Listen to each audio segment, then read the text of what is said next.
Hello everyone, welcome to Coco's quick guide and her skill showcase. Hope you enjoy. First off, we have Coco's trait, Breakfast Happiness. At 1 star, at the start of each round, she grants breakfast to the ally with the lowest HP percentage within 2 tiles of herself. After a breakfast or bento effect is triggered, the target has a 30% chance to gain happiness. Changes to the previous stars. At 2 stars, she gains additional 10% HP. At 3 star, her skill grants breakfast to one additional ally. At 4 star, she gains additional 10% HP again. And at 5 star, happiness is guaranteed to be gained after breakfast or bento effect is triggered. Moving on to Coco's initial skill, Try the Pen, which deals 120% damage and knocks the target back by 3 tiles, inflicts physical defense 2 and speed 2 down for 2 turns. Due to other more useful skills that Coco brings to a fight, this skill is seldom used. This is a situational useful skill to bring for its knockback capabilities, as it can knock the target back by 3 tiles in addition to inflicting debuffs. For Coco rank 1 skills, on the left we have Mountain Tribes, and on the right we have Crushing Bash. Mountain Tribes can be useful in situations where +1 movement at the start of the battle is required. This, however, is hard to maintain as it requires the unharmed status. For Crushing Bash, it is another situational useful skill if you need a unit to apply Vulnerable to debuff. Otherwise, there are other useful skills Coco can use. My personal preference will be on the right, Crushing Bash. This is up to player's preference. For her rank 3 skills, on the left we have Potluck Protector, and on the right we have Coco's Treasure Chest. For this rank 3, my personal preference is both, and this requires one Castella. Potluck Protector is Coco's essential passive skill that works as long as she is not in a dying stage. She's able to tank hits very well due to her high HP. For Coco's Treasure Chest, a very interesting and essential decision skill that provides a tons of heals and buffs, as well as piercing damage. This skill is very useful in all situations. This is a skill showcase on Coco's Treasure Chest. Springy Bandage, Ancient Potion, Snow Lotus, Hallucinogenic Mushroom. For Coco's rank 5 skills, on the left we have Defense for range attack, and on the right we have Stay Strong. My personal preference will be the right, Stay Strong. Compared to the other reaction skill, Stay Strong brings a lot of utility to the team and is a better alternative that helps with herself and the team's survivability. For rank 7 skills, on the left we have Block Enhancement, on the right we have Battle Flag of Valder. For Block Enhancement, this skill can be useful for ranged physical attacks when her existing cover is triggered.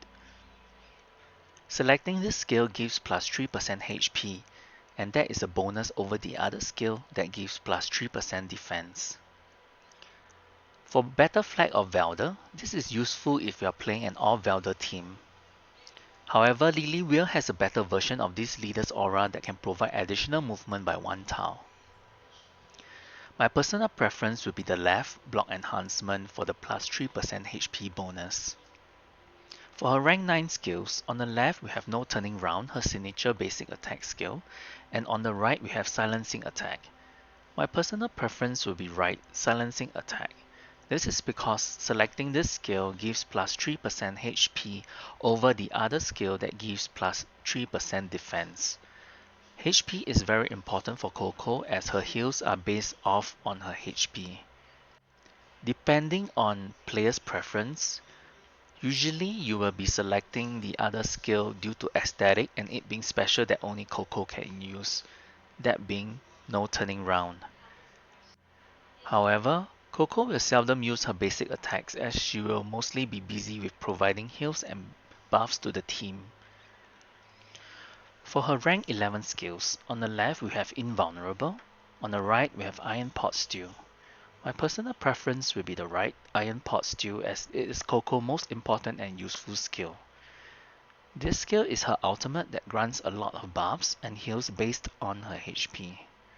The buffs include Crit 2, Crit Damage 1, and Bento.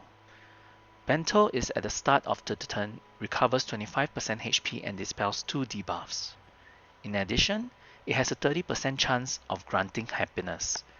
Happiness is a buff for all skills that reduces NRG consumption by 1, and after using a skill, its cooldown is reduced by 1 turn. You'll probably be using this skill a lot whenever it is off cooldown, as it provides Bento and guaranteed happiness at 5 star. This is a skill showcase of Iron Pot Stew that grants buffs and heals based on her HP. Lastly, we have the skills summary. Skills that are tagged with Coco unit icon are my personal preference, while the rest are up to player's preference. For Coco's builds, both Coco's treasure chest and Iron Pot Stews are pretty much required and important for any builds. Depending on your playstyle, you may not even need to bring a healer to the team, as Coco is able to provide heals sufficiently. For the third skill slot, this is a flexible skill slot where you will be selecting the skill that is useful depending on the right situation. For her skill loadouts, the first one we have the tank, healer, and buffer type. This is where you have the Potluck Protector skill equipped. This is a universal use of Coco in everyday situation where she is able to provide assisting cover for her teammates. For the second skill loadout, the debuffer, healer, and buffer type, this is where we have the skill Crushing Bash equipped. Crushing Bash is able to provide and inflict vulnerable 2 debuff, and you will only be using this skill if you are lacking someone who is able to inflict it. For the third skill loadout, it is a knockback healer and buffer type. This is where you equipped Try the Pen. This is when your team is not lacking any survivability. This skill loadout can be useful in certain situations where knockback are needed. For Coco's equipment, the top choice for her weapon will be Brutal Axe, as this increases her HP. This is important as her heals are based on her HP. The second equipment will be Hollow Axe, that is a general use weapon that can help with her defense. For her trinkets, depending on the situations, the first one we have Crystal Burst Armor. This is the top choice of a general use trinket as it increases Coco's HP. For the second, we have the Cooling Powder that grants immunity to no healing received. This is a very useful trinket that helps with Coco's survivability. For the third trinket, Old Strolls of August, due to Coco's fast speed at 221, she is able to utilize this as her support and give speed buff to slower units in battle. For Coco's possible engraving, the first top choice will be Pentacle plus Pentacle.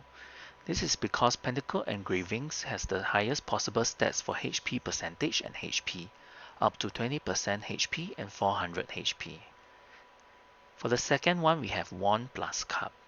This engraving is only useful when Coco needs to use Iron Pot Stew skill again.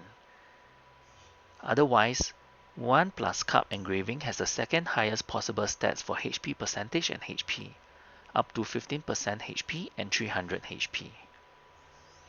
For other noteworthy engravings, depending on the situation as well, and to further mitigate physical or magical damage, we have Wand plus Pentacle for minus 15% physical damage taken, and Pentacle plus Cup for minus 15% magical damage taken. The stats that you're looking for in the engraving will be per HP percentage first, followed by HP. Depending on the situation, these are the possible tarots that you can equip. The first one will be the Silence of the Hermit, otherwise known as the Hermit Tarot. This provides 20% decreased damage taken when you have the level 60 hidden effect. Useful in everyday situation when you have a tanking build Coco. Depending on how hard the enemy hits, 20% decreased damage taken can help Coco survive. The second, we have Fool's Naivety. This is a Series 2 tarot which is obtainable through some events and reputation shop exchange.